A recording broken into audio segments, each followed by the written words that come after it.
저의 고조 할아버지 때부터 믿음의 유산을 이어받아서 신앙을 이렇게 물려받게 되었는데요. 아무래도 미국의 선교사님을 통해서 복음을 전해들은 할아버지 때부터 이렇게 믿음의 유산을 받은 것 같습니다. 그래서 자칫하면 그냥 기독교 문화 속에서 자랄 수 있는 신앙인데, 감사하게도 저희 부모님께서 하나님께서 기도로 훈련을 많이 시키셔서 그런 또 저의 어릴 적 배경은 기도하시는 부모님을 많이 봐오며 자랐습니다. 그래서 저와 제 동생은 어렸을 때 놀이터가 주로 산이었어요. 부모님께서 평신도로서 직장을 다니시면서 산기도를 오랫동안 하셔서 산에서 다른 사람들은 텐트 안에 들어가서 산기도를 하셨다면 저희 부모님은 그냥 은박지 그 돗자리 하나만 깔아놓고 눈이 오면 그 눈을 다 맞으면서 이렇게 눈사람이 돼서 여기 어깨에 소복이, 머리 위에 소복이, 그 눈 쌓이는 그 모습을 보면서 그렇게 자랐습니다.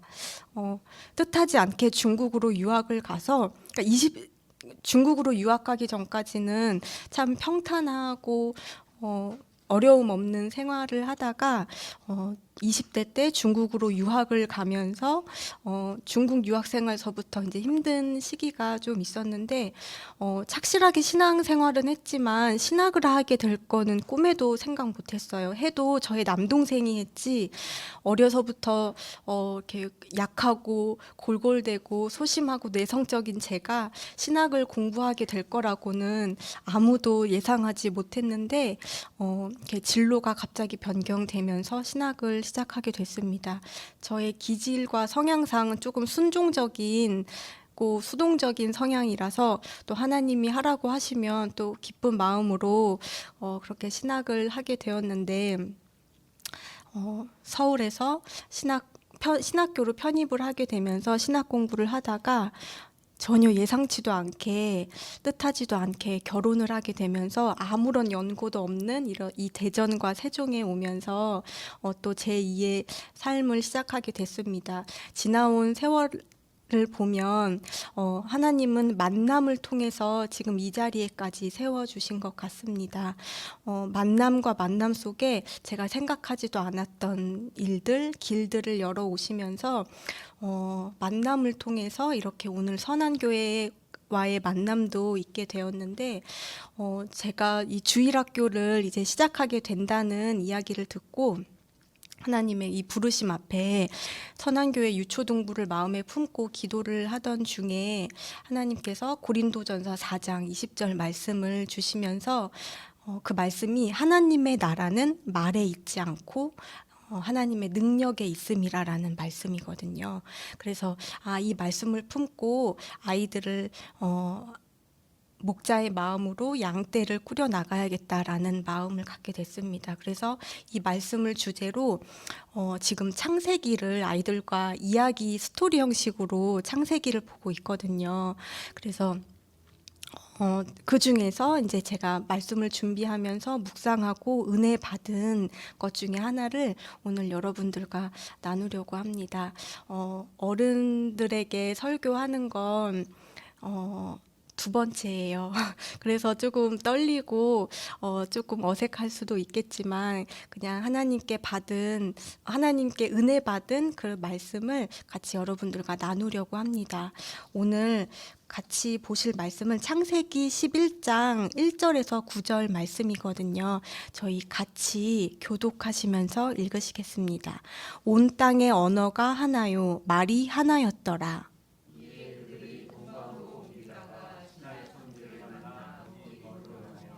서로 말하되 자 벽돌을 만들어 견고히 굽자 하고, 이에 벽돌로 돌을 대신하며 역청으로 진흙을 대신하고.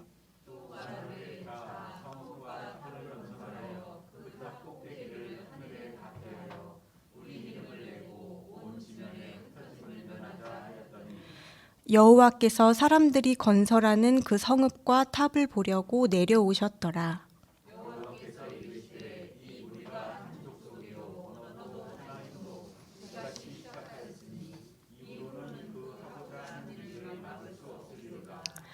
자, 우리가 내려가서 거기서 그들의 언어를 혼잡하게 하여 그들이 서로 알아듣지 못하게 하자 하시고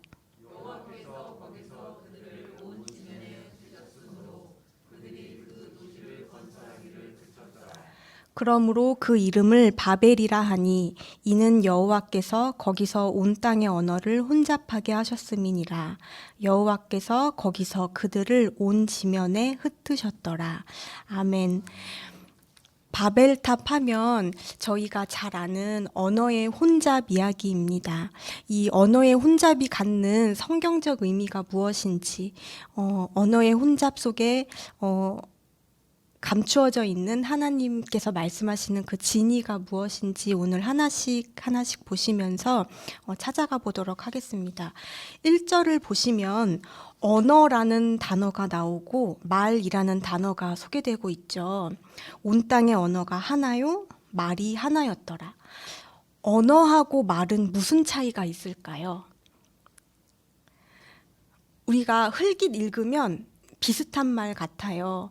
근데 언어를 기능적으로 6, 7가지로 나누더라고요. 예를 들면 정보적 기능, 또 표현하는 기능이 있고요. 표출하는 기능도 있고 언어는 명령하는 기능으로 있습니다. 이렇게 언어는 기능으로 어디에서는 6, 7가지로 나누기도 하고 더 세분화해서 8가지로 나눈다고도 해요. 이렇게 언어를 기능적으로 보는 것이 언어의 성경적인 의미인데 지금 이 1절에서 나오는 언어와 말은 다릅니다. 언어라는 말은 히브리어로 사파라는 단어를 사용했거든요. 이 사파라는 단어가 갖는 의미가 방금 말한 언어가 가지고 있는 기능적인 측면을 이야기하는 거예요. 근데 이 언어는 우리가 말을 하면 입에서 이 말이 걸려서 입 밖으로 나가게 되죠. 이때 기능적인 요소가 사파인데 이렇게 입으로 일단 우리가 말을 하게 되면 입 밖에 나가면서 듣는 사람에게 행동을 유발하고 어떤 결과를 낳게 되죠. 그게 바로 말입니다. 행동을 유발하고 결과를 낳게 되는 것, 말. 여기서는 다바르라고 했거든요. 다바르는 하나님의 말씀입니다. 그래서 언어하고 말은 다른 차원의 것입니다. 하나님의 말씀도 하나님이 말씀하시면 저희에게 행동을 유발하고 결과를 낳게 되죠. 여기서 다바르, 이 같은 단어를 썼습니다. 그래서 말은 힘이 있다고 하죠. 왜냐하면 행동을 유발하고 결과를 낳기 때문입니다. 그래서 다른 차원의 언어와 말이 소개되고 있습니다.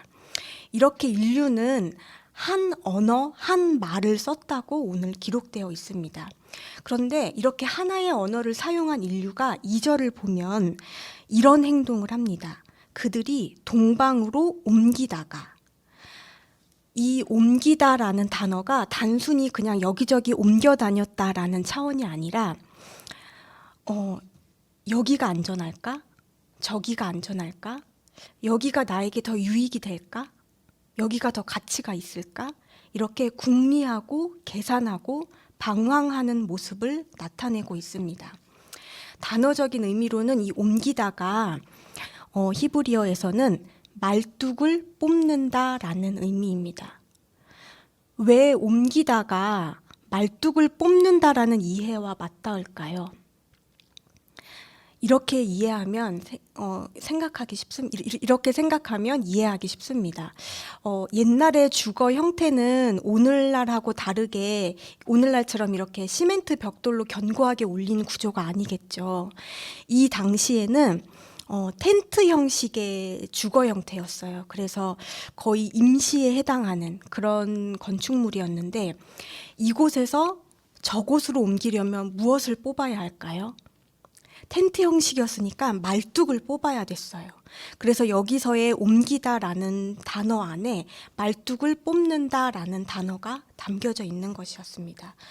이렇게 인류는 여기저기 생각하고 계산하고 궁리하고 방황하면서 옮겨 다녔습니다.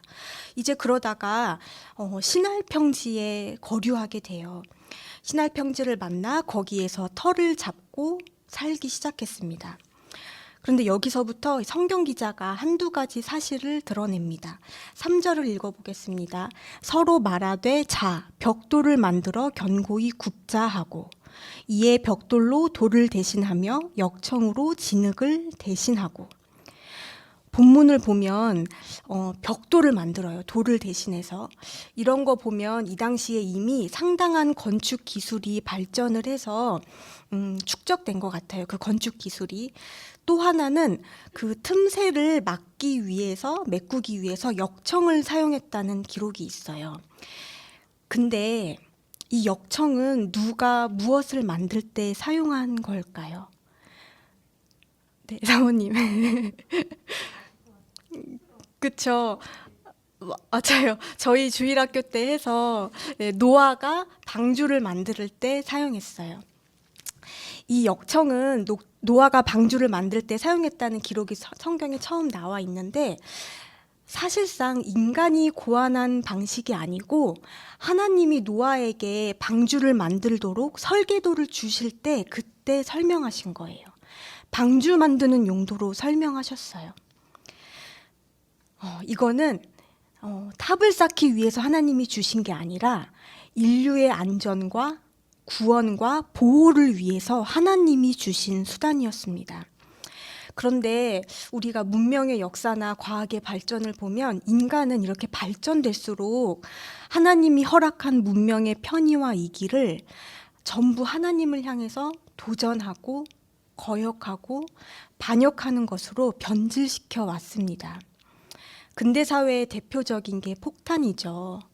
처음에는 좋은 명분으로 시작했지만 이게 하나님의 창조 질서를 망가뜨리고 하나님과 같아지거나 높아지려는 시도로 쓰여지는 게 굉장히 많습니다. 그 실례와 흔적을 지금 오늘 여기 본문에서도 발견을 해요. 그리고 이제 4절을 보시겠습니다.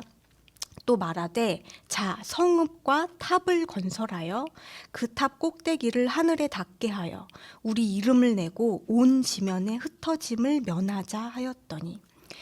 4절에서는 두 가지 의도가 드러나죠. 첫째는 이름을 내고자 성을 건설합니다. 그리고 두 번째는 흩어짐을 면하고자. 이게 사실은 각각의 이야기 같지만 원문을 그대로 직역하자면 이렇게 번역해야 합니다. 흩어짐을 면하고자 하여 이름을 내었다. 다시요. 중요해서요. 흩어짐을 면하고자 하여 이름을 내었다. 이름을 낸다는 말이 우리가 이해하는 것처럼 자기의 이름을 드러내거나 자기를 자랑하거나 어떤 우리가 일반적으로 알고 있는 그런 교만의 개념에서 쓰여진 문장이 아닙니다. 이름을 낸다는 말은 자기 종족의 안전을 위해서, 종족의 후손과 안전과 후손의 보존을 위해서 흩어짐을 면하고자 했던 거예요. 자기 가족의 안전을 위해서, 우리 후손의 보존을 위해서 흩어짐을 면하고자. 이거는 자기 방식으로 자기를 안전하게 해줄 자기 종교를 만드는 것과 같은 행위입니다. 우리 얼마 전에 목사님께서 그 요아스 전에서 말씀하셨던 자기를 위해 사는 것이 곧 우상숭배라고 하셨죠. 그래서 바벨탑은 명백하게 불순종이고 우상숭배입니다. 이게 왜 불순종이면서 우상숭배일까? 저희가 창세기 1장 28절을 한번 볼게요.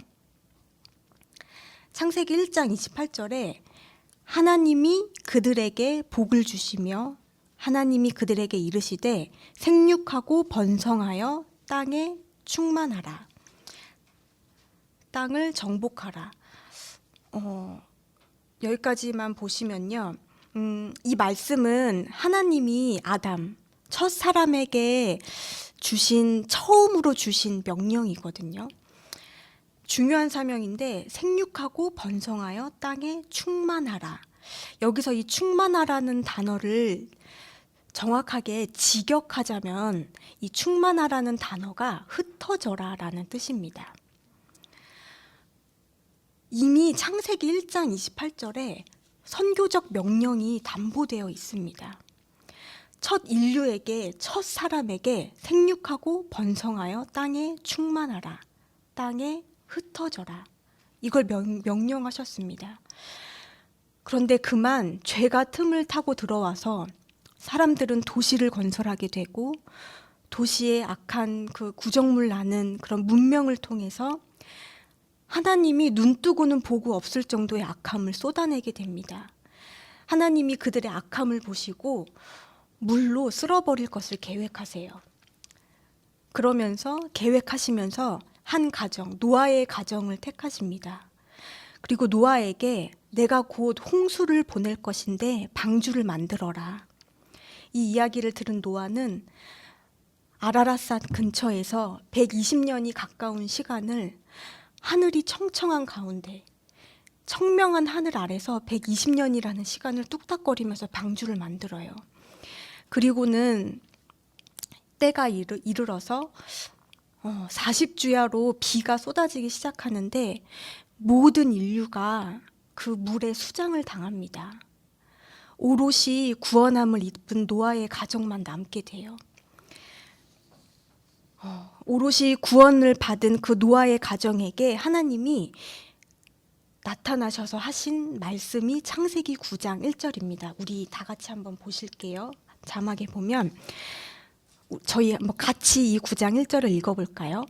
하나님이 노아와 그 아들들에게 복을 주시며 그들에게 이르시되 생육하고 번성하여 땅에 충만하라. 여기 지금 창세기 1장 28절에 나왔던 말씀이 또 재현됩니다.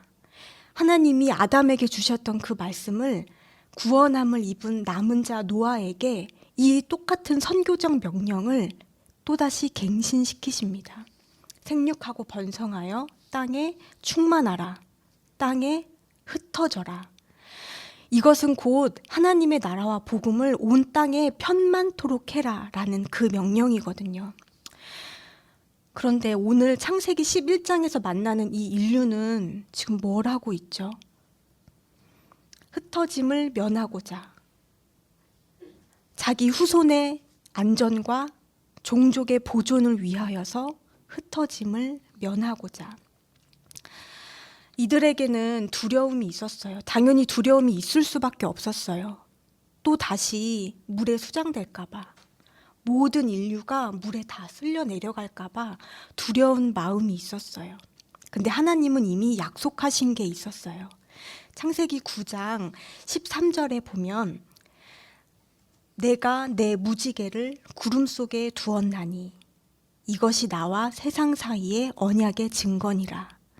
내가 구름으로 땅을 덮을 때에 무지개가 구름 속에 나타나면 내가 나와 너희와 및 육체를 가진 모든 생물 사이에 내 언약을 기억하리니 다시는 물이 모든 육체를 멸하는 홍수가 되지 아니할지라. 무지개가 구름 사이에 있으리니 내가 보고 나 하나님과 모든 육체를 가진 땅의 모든 생물 사이에 영원한 언약을 기억하리라. 아멘. 하나님이 노아와 그 후손들에게 약속하셨어요. 하늘의 활이라고 이름한 켓세트, 무지개를 걸어 놓으시고는 내가 기억하마. 내가 이것을 볼 때마다 다시는 너희가 아무리 죄악 중에 거할지라도 다시는 물로 멸하지 않겠다. 내가 이 무지개를 보고 너희는 기억 못해도 나 여호와가 기억하겠다. 분명히 이렇게 약속하셨어요. 그런데 지금 남은 인류는 그 두려움 속에서 자기 보호 본능의 근거에서 자기들의 생명을 자기들이 보호할 양 지금 바벨탑을 쌓고 있는 것입니다. 하나님의 창조 질서인 준엄한 이 선교적 명령을, 이 선교적 명령 중에 하나인 흩어짐, 이것을 지금 면하고자 탑을 쌓고 있는 거예요. 이것은 명백하게 거듭 강조되고 있는 하나님의 창조 질서와 명령에 불순종하고 거스르는 행동입니다. 이 광경을 보시려고 하나님이 지금 내려오세요. 오늘 본문 5절에서 6절을 보면 내려오셔서 보시고는 이들의 반역의 역사를 제어할 수 없다는 걸 확인하셨습니다. 이들이 한 언어를 쓰기 때문에 한 통속이 되어서 그 마음속에 둥지를 튼 죄악의 결과로 그들의 도모와 역사는 계속해서 하나님을 거스를 수밖에 없다는 것을 지금 확인하셨어요. 그것을 보시고 하나님이 지금 무시무시한 계획을 하십니다. 7절에 자, 우리가 내려가서 거기서 그들의 언어를 혼잡하게 하여 그들이 서로 알아듣지 못하게 하자 하시고, 우리 인류가 하나님께로부터 받은 여러 재앙이 있지만 가장 큰 재앙이 소통의 부재입니다. 이 소통의 부재를 지금 이 언어의 문제에서부터 시작하게 하셨어요. 언어. 이 언어가 얼마나 중요한지 성경 전체에서 얼만큼이나 강조하고 있는지 여러분들도 잘 알고 계시죠? 아담이 범죄한 이후에 가장 먼저 나타난 증상도 하나님과의 소통의 부재였습니다. 우리가 소통은 같은 말을 쓴다고 소통이 되는 게 아니죠. 같은 언어를 들어도 한국 사람들끼리 말귀를 못 알아듣는 경우가 허다합니다. 우리 부부들끼리도 말이 안 통하는 경우가 얼마나 많아요. 남자의 언어가 달라졌고 여자의 언어가 달라졌고요. 10대의 언어가 달라졌습니다. 요즘 10대 언어들 사용하는 거 보면 거의 외계어 수준이에요. 도대체 말을 다 이렇게 줄여서 쓰기 때문에 해석을 넘어서 해독을 해야 하는 그런 언어 체계를 갖추게 됐더라고요. 그래서 SNS를 보면 그 수위는 더욱 높고요. 부재가, 세대와 세대 간의 부재가 생겼습니다. 성과 성과, 남녀와 여성, 남녀의 부재, 세대와 세대 간의 부재. 그 부재가, 소통의 부재가 지금 이 바벨탑의 언어의 문제에서부터 시작하게 하셨습니다. 그러니까 이렇게 부재가 생기니까 어떻게 됐겠어요? 탑을 쌓다가 어이 망치 좀 줘 하면 톱을 주고, 못 좀 줘 하면 물그릇 갖다 주고, 이게 역사가 일어나지 않았겠죠. 그래서 결과, 8절에 결과가 나와 있습니다. 8절을 보면 여호와께서 그들을 온 지면에 흩으셨으므로 건설하기를 그쳤더라. 그들의 도모, 그들의 계획, 그들의 반역의 역사는 중단되고 결과는 그들이 이제 흩어지기 시작합니다. 이게 중요해요. 오늘 본문에서만 이 흩어졌다는 말이 2번 등장합니다. 9절을 볼까요? 그러므로 그 이름을 바벨이라 하니 이는 여호와께서 거기서 온 땅의 언어를 혼잡하게 하셨습니다. 그들을 온 지면에 흩으셨더라. 언어의 혼잡으로 나타나는 결과는 2가지입니다. 하나님을 향한 반역의 역사가 멈추면서 동시에 그들이 온 땅으로 흩어졌다고 지금 강조하고 있어요. 이게 원래의 하나님의 질서였습니다. 온 땅에 흩어져라. 온 땅에 충만하라. 아담에게도 명령하셨고 다시 한번 구원함을 입은 노아에게도 갱신하셨던 그 명령. 그 명령을 다시 한번 남겨진 이 교회와 그 교회의 구성원인 저희들에게까지 오늘 이 자리에서 그 같은 명령을 오늘 듣고 있다는 사실을 잊지 않아야겠습니다. 하나님께서 왜 우리를 예수님의 피값으로 구속하고 부르셨는가? 결국에는 저희를 통하여서 온 땅에 복음을 전하기 위해서입니다. 그래서 예수님도 승천하실 때 남겨진 제자들에게 예루살렘과 온 유대와 사마리아와 땅끝까지 이르러 내 증인이 되리라. 내가 세상 끝날까지 너희와 함께하겠다. 마지막 가시는 순간까지도 이 창세기 1장 28절과 창세기 9장 1절의 이 선교적 명령을 마지막 가시는 순간까지도 말씀하시고 떠나셨어요. 혼잡해진 이 질서, 이걸 언제 회복하였나요? 그리고 어떻게 해야 회복할 수 있을까요? 사도행전 2장을 한번 살펴보도록 하겠습니다. 사도행전 2장을 보면 오순절 날이 이름에, 이 오순절은 유대의 유명한 명절이죠. 이날이 되면 세계 각처에 흩어져 있던 각기 다른 모국어를 쓰는, 이미 고향을 떠난 지 오래된 그럼에도 불구하고 유대의 피가 아직 흐르고 있는 디아스포라 유대인들이 예루살렘으로 이 명절을 지키기 위해서 모여듭니다. 이들이 다 같이 한 곳에 모였더니 호련히 하늘로부터 급하고 강한 바람 같은 소리가 있어 그들이 앉은 온 집에 가득하여 마치 불의 혀처럼 갈라지는 것들이 그들에게 보여 각 사람 위에 하나씩 임하여 있더니 그들이 다 성령의 충만함을 받고 이들이 다 모인 이들이 세계 각처에서 모인 이 디아스포라 유대인들이 지금 성령의 충만함을 받습니다.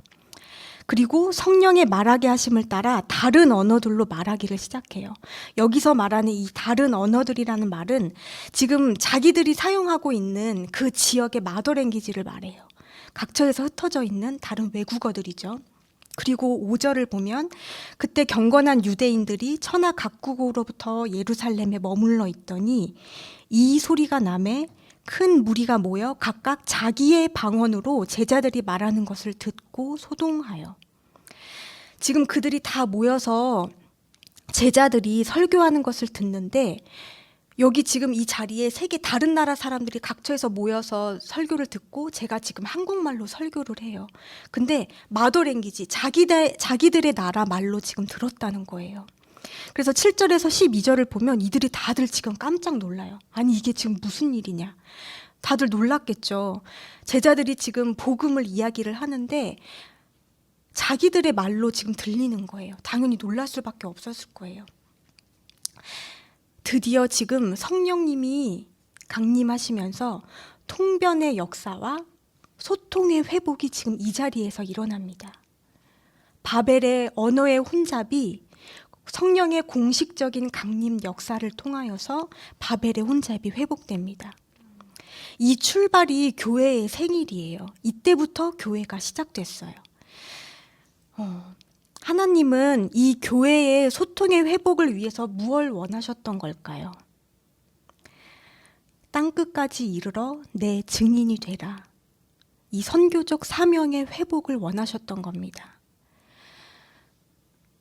7절에서 12절을 보면 다들 놀랐고요. 13절에는 어떤 사람들은 술에 취했다고 조롱하면서 놀리기도 하였어요. 성령이 강림하시면서 오순절 날에 이 마가의 집에서 드디어 하나님이 계획하시고 하나님이 꿈꾸셨던 교회가 이 지상에 그 정체가 드러나게 됩니다. 그리고 이때 교회가 출발이 돼요. 이들은 처음에는 놀랐지만 사도들이 전한 그 예수님의 유언을 받아든 그 제자들, 사도들이 전한 복음의 이야기를 듣고 놀랐지만 이들은 성령의 충만함을 각각 입은 그 사람들이 뜨거운 가슴을 펄펄 끓는 그 가슴을 데워가며 기도하기 시작했어요. 기도한 것으로 끝난 게 아니라 기도의 후에는 앞으로 더 무시무시한 일들이 벌어졌습니다. 이들이 기도한 이후에 스데반의 죽음을 빌미로 이들에게는 핍박이 찾아왔고 환란이 일어나기 시작하면서 이들이 흩어지기 시작했어요.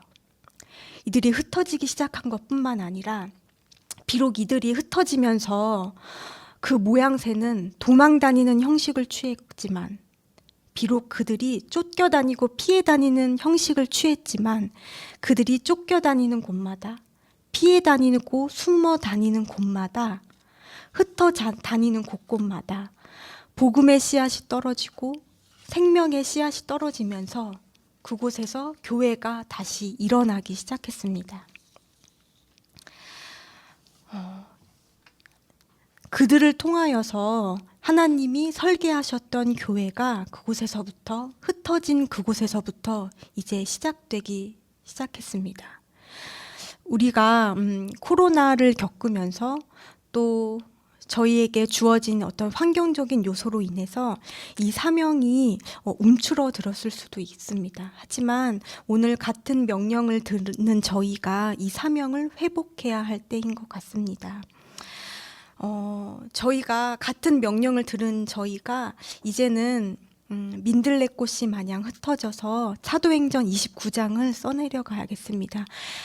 땅끝이라는 곳을 지금 있는 이 자리를 박차고 일어나서 다른 지역, 다른 나라로 가는 것만이 선교가 아니라 민들레 씨처럼 흩어져서 나에게까지 떨어진 이 복음의 씨앗, 이 생명의 복음을 하나님께서 세워주신 이 자리에서 전해질 수 있도록 해야 하겠습니다.